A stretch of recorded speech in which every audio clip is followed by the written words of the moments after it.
Hi நண்பா, இந்த ஒரு வீடியோவில் தலைகீழாக மாறிய காந்தி கண்ணாடி திரைப்படத்தோட இன்றைக்கான வசூல், அதாவது காந்தி கண்ணாடி திரைப்படம் 11வது நாளில் தமிழகம் மற்றும் உலகம் முழுவதும் எவ்வளோ கலெக்ஷன் பண்ணியிருக்கு அப்படின்றதையும், 11 நாள் முடிவில் இதுவரையும் ஒட்டுமொத்தமாக வேர்ல்டு வைடாக எவ்வளோ கலெக்ஷன் பண்ணியிருக்கு அப்படின்றதையும் இந்த ஒரு வீடியோ நம்ம டீட்டெயில் வந்து பார்க்க போகிறோம். அதுக்கு முன்னாடி உங்களுக்கு கேபிஒய் பாலாவை பிடிக்கும் அப்படின்னா மறக்காமல் லைக் பண்ணிட்டு பாலா அப்படின்னு கமெண்ட் பண்ணுங்க. ஓகே நண்பா, வாங்க இன்னைக்கான வீடியோக்குள்ள போகலாம். ஓகே நண்பா, 11வது நாளில் எவ்வளோ கலெக்ஷன் இருக்குது அப்படின்றத பார்க்குறதுக்கு முன்னாடி 10வது நாளான சண்டையில் வந்து பார்த்தீங்கன்னா ரொம்பவே அதிகமான கலெக்ஷன் வந்து பண்ணியிருந்தது. அதாவது 47 லட்சம் வரையும் கலெக்ஷன் பண்ணியிருந்தது.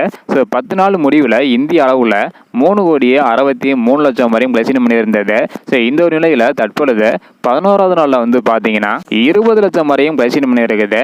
இதன் மூலம் இந்திய அளவில் 11 நாள் முடிவில் 3,83 லட்சம் வரையும் கலெக்ஷன் பண்ணியிருக்குது. அது மட்டும் இல்லாமல் வேர்ல்டு வைடாக வந்து பார்த்தீங்கன்னா 4,30 லட்சம் வரையும் கலெக்ஷன் பண்ணியிருக்குது.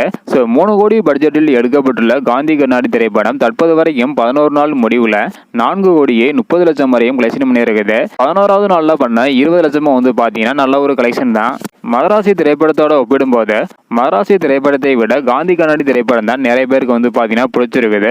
ஸோ உங்களுக்கு மதராசி மற்றும் காந்தி கண்ணாடி இந்த 2 திரைப்படத்தில் எந்த திரைப்படம் பிடிச்சிருக்கு அப்படின்றதையும், அது மட்டும் இல்லாமல் ஸோ இந்த 2 திரைப்படம் அடுத்தடுத்து எவ்வளோ கலெக்ஷன் பண்ணுது அப்படின்றத பார்க்கணும்னு நினச்சிங்கன்னா மறக்காம நம்ம சேனலை சப்ஸ்கிரைப் பண்ணிக்காங்க.